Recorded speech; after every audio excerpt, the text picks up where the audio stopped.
New Mexico's all-Democratic congressional delegation say they will continue to oppose a Republican-backed spending bill that will need to pass the Senate by Friday at midnight in order to avoid a government shutdown. The city of Anthony is growing in southern New Mexico, but so are the tensions between the mayor and the city's board of trustees. And Emilio Estevez made a surprise appearance at the Roundhouse on Thursday to announce the long-awaited sequel, Young Guns 3. From the Albuquerque Journal, this is the leading news. I'm Gino Gutierrez. It's Friday, March 14th, and I'll have more on those stories in a few moments, plus a look at the Journal's other headlines and Albuquerque's weather forecast on the other side of this break. This episode is brought to you by the Kirtland Partnership Committee. For 30 years, we've been dedicated to supporting, growing, and preserving the Kirtland National Security Complex. We work tirelessly to enhance military readiness, foster community partnerships, improve quality of life, and promote economic development right here in New Mexico. Join us in our mission to ensure that Kirtland remains a cornerstone of national security and a key provider of quality jobs and investment for all of Greater Albuquerque. Together, we can make a powerful impact. Kirtland Partnership Committee, proudly shaping the future of our national security for 30 years. New Mexico's Democratic Senators Martin Heinrich and Ben Ray Lujan are pushing back against a Republican-led funding bill that would keep the government operating through September. They argue the bill removes congressional oversight on federal spending and gives President Donald Trump and billionaire Elon Musk too much control over budget decisions. With a Friday deadline approaching, a government shutdown is imminent unless an agreement is reached. Initially, Senate Minority Leader Chuck Schumer opposed the GOP bill, but announced on Thursday that he would support it. His backing suggests enough Democratic votes to help the bill pass, preventing a shutdown. Senate Majority Leader John Thune criticized Democrats for delaying the process, urging them to pass the resolution. He questioned how long they intended to stall negotiations, warning that fiscal year 2025's funding process should not be prolonged unnecessarily. In the House, New Mexico's Democratic representatives opposed the bill, which narrowly passed 217 to 213. Representative Teresa Leger Fernandez called it a, quote, slush fund, arguing that it allows the executive branch to make unchecked funding decisions and potentially cut vital programs. She emphasized Congress, not the president, has the authority to allocate funds and denounced Republicans for what she described as an abdication of responsibility. The funding debate remains contentious, with Democrats wary of granting the executive branch broader spending discretion and Republicans pushing for swift resolution. Meanwhile, a federal court in California has ordered multiple government agencies to reinstate thousands of employees who were dismissed under the Trump administration's efforts to shrink the federal workforce. The ruling, issued by U.S. District Judge William Alsup, requires the Interior, Agriculture, Defense, Treasury, Energy, and Veterans Affairs departments to rehire affected employees within 6 days. The lawsuit, led by labor unions, argued that these employees were unlawfully terminated under vague performance-related claims. Many former workers in New Mexico are awaiting official confirmation, but are hopeful they will soon be reinstated. Robert Prather, a former fish and wildlife biologist in Albuquerque, said he would return to work to clear his employment record, which he believes was unfairly tarnished. Reinstatement would likely include back pay and restored health benefits. Jordan Martinez, a former U.S. Forest Service biologist from Carson National Forest, also expects to be rehired by the U.S. Department of Agriculture. Despite this news, she remains concerned about the future, noting that a separate U.S. Merit Board decision only guarantees reinstatement for 45 days. The White House is expected to appeal the decision, according to Representative Melanie Stansbury. Stansbury criticized the role of Musk and the Department of Government Efficiency, or DOGE, calling their actions illegal and reckless. Meanwhile, White House Press Secretary Caroline Leavitt denounced the court ruling, accusing a single judge of overstepping his authority. She vowed that the administration would fight back, continuing Trump's broader effects to consolidate executive power. As legal battles loom, reinstated employees face an uncertain future, questioning whether they will remain employed or be dismissed again under new administrative maneuvers.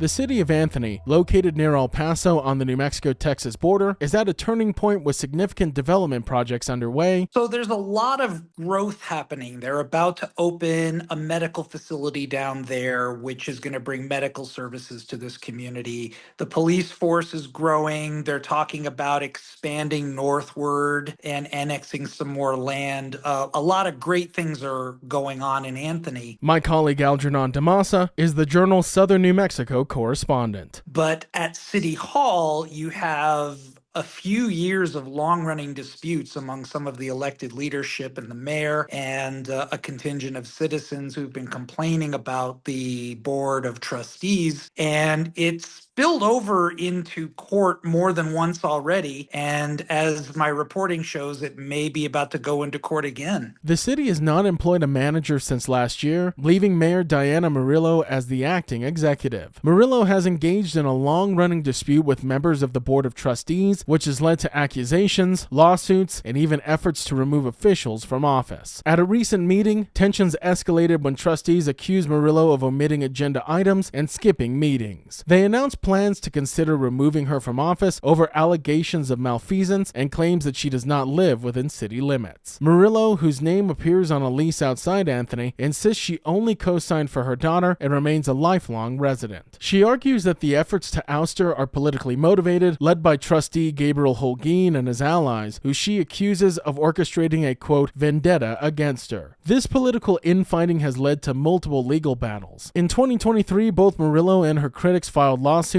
attempting to remove one another from office, though these cases were later dismissed. The city also faces a lawsuit from a resident who claims that she was improperly removed from a public meeting on Murillo's orders. Murillo, who has served since the mayor since 2017 and was a Doña Ana County Commissioner from 2021 to 2024, has yet to decide whether she will seek re-election. Meanwhile, the turmoil at City Hall continues to raise concerns about governance and the future of Anthony's development. In a surprise appearance at the Roundhouse, Emilio Estevez thrilled a packed crowd by announcing the long-awaited third installment of the Young Guns franchise. Titled Young Guns 3: Dead or Alive, Estevez co-wrote the film with John Fusco, and it has been in pre-production for 4 years. Set to begin filming this fall, Estevez will direct and reprise his iconic role as Billy the Kid, joined by original cast members Lou Diamond Phillips and Christian Slater. Young Guns, the first one came out in 1988, then the second one in 1990. It's been 35 years, but fans need not wait any longer. My colleague Logan Beitman is an arts reporter for the Journal. We're going to have Young Guns 3. It's been, I guess, in pre-production. They've been discussing it for about 3 or 4 years, and now in the fall, they're going to start filming. And Emilio Estevez was there. He was talking about it. He said, people are making some jokes. They're calling it old guns, ancient guns, but he's excited about doing a film in New Mexico about New Mexico, and also this film, I guess, is going to be bringing out a lot more of the Latin and Native American perspectives that were not highlighted in the previous. Estevez expressed his deep connection to New Mexico, calling it a second home and emphasizing the importance of filming a movie about the Southwest in the Southwest. He also highlighted the film's efforts to embrace Latin and Native American cultures more fully than the first 2 installments. Governor Michelle Lujan Grisham introduced Estevez as a, quote, Gen X icon and praised New Mexico as the best filming location in the world. She emphasized the state's booming film industry, citing productions like The Cleaning Lady and Dark Winds, noting that every dollar invested in film returns $8 to the state economy. She also predicted that the Albuquerque Media Arts Academy will soon become the nation's premier film production and training school. The event also paid tributes to the recent deaths of Gene Hackman and his wife Betsy Arakawa with a moment of prayer. Other industry figures, including Dark Winds star Deanna Allison, spoke about New Mexico's growing reputation as a film hub and the importance of representation in storytelling. Local actress Melissa Chambers shared career highlights, reminding attendees that New Mexico's film industry isn't just about attracting big stars, but creating steady jobs for hardworking locals. As Young Guns 3 prepares to roll cameras, the state continues to solidify its place as a powerhouse in the entertainment world.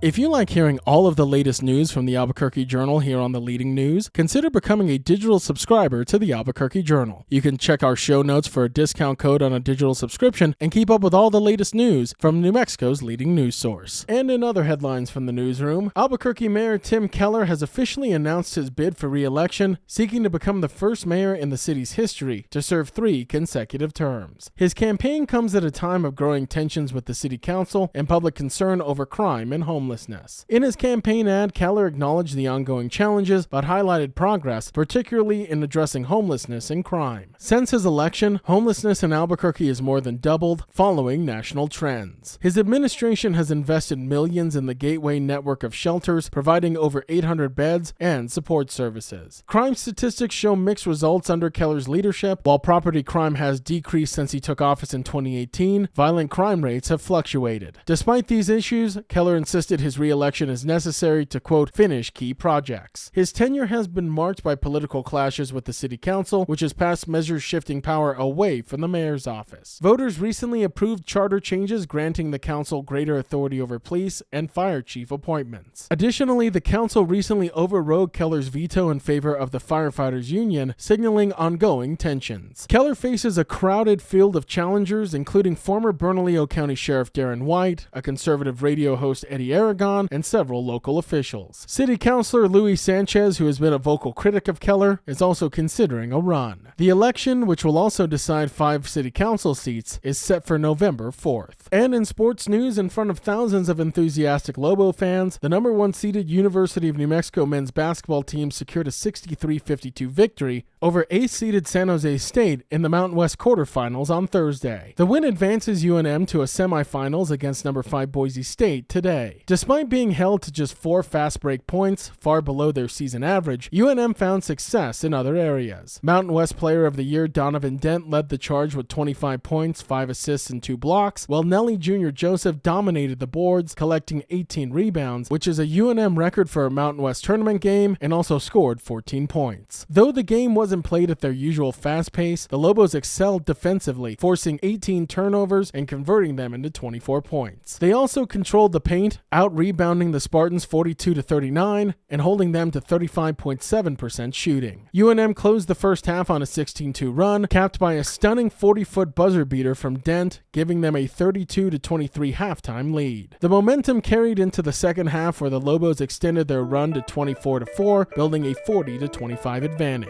Lobo head coach Richard Pitino acknowledged the game's frustrations, particularly missed layups, but he also praised his team's defensive effort in the second half. With their tournament hopes alive, UNM will face Boise State, aiming for a spot in the Mountain West Championship game. Now taking a look at Albuquerque's weather forecast, patchy blowing dust is expected today from 11 a.m. to 5 p.m., mostly sunny with a high near 51. And as for this evening, mostly cloudy skies are expected with a low around 32. To keep up with all the latest news from the Albuquerque Journal, you can visit our website at abqjournal.com. I'm Gino Gutierrez. The leading news will be back on Monday.